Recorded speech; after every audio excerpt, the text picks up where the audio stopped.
में हमको दिखाई दिए हैं, ऐसा देखा है। वो निर्भय होकर, कोई भय नहीं लगा, ऐसा देखा।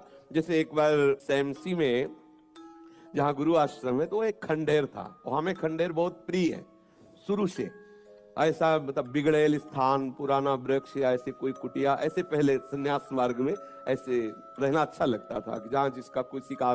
तो रात्रि में उस खंडहर में जाकर के लेटे, वहां के लोगों ने रोका, आश्रम वाले लोग को, वहां मत जाइए।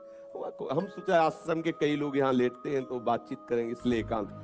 यही गए तो अंदर मंत्र चल रहा था, और एक छोटी सी टार्च सिराने, छोटी सी घड़ी दुप दुप वाली, क्योंकि उससे पता चले ना तो मतलब टाइम का। तो ऐसे रख के वैसे से थोड़ा ही लेटे, तो उस समय जटाएं बड़ी बड़ी थी, इतनी वैसे उनका तकिया की तरह जटा रखे, तो ऐसा लगा जैसे कोई हमें बहुत जोर से दबाने की चेष्टा कर रहा है।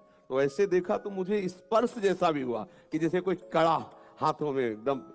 ऐसा कैसे हो सकता है? जब हम मंत्र जप रहे हैं तो कोई ऐसा कैसे हो सकता है कि कोई अशुभ आत्मा के छुए? तो टार्च लिया, बाहर निकले, कोई नहीं। मुझे लगा कि मेरी मानसिक बिगड़ेल बुद्धि हमको भयभीत करना चाहती है। नहीं नहीं, मैं नहीं मान। एक मन ने कहा यहां से हटके, वहां से हमको जिद्दी स्वभाव था, नहीं देखूं कैसा क्या। फिर वही जाके सोए। थोड़ी ही देर में फिर स्पष्ट अनुभव हुआ कि ऐसे। तब हम बैठ गए तत्काल मंत्र जपते हुए।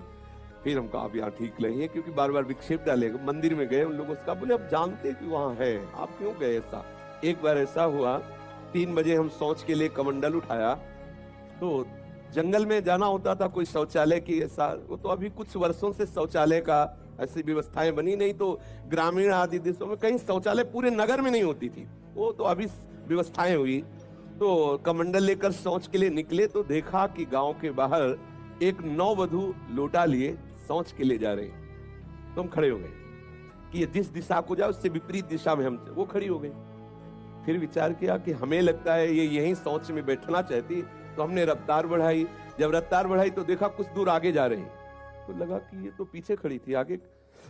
हमारा ये था कि हम कभी डरने वाली स्थिति में अपने को नहीं खड़ा करते हैं। हमारे मन में आया कि नहीं नहीं, ये मेरा भ्रम है, वो हमसे आगे निकल गई होगी। जब वो आगे गई तो हम पीछे मुड़े, तो देखा हमारे दूसरे रास्ते में खड़ी। अब हमें पक्का विश्वास हो गया कि ये कोई स्त्री नहीं है, कोई पतित आत्मा है जो इस रूप में है।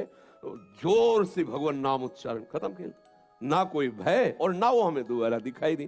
तो हमने जीवन में देखा है कि अगर कहीं ऐसी प्रेत आत्मा आदि हो, वो आपको परेशान नहीं कर सकती। आपको जैसे गोकर्ण के सामने धुंधकारी प्रकट हुआ, कभी वो अग्नि बनता, कभी वो ये बनता, कभी भेड़ बनता, कभी सिंह, समझ गए अधोगति को प्राप्त। लेकिन कोई ऐसा नहीं कि उनका अनिष्ट करे और रो के कह रहा था कि मेरा उद्धार कर दो, मेरा कल्याण कर दो।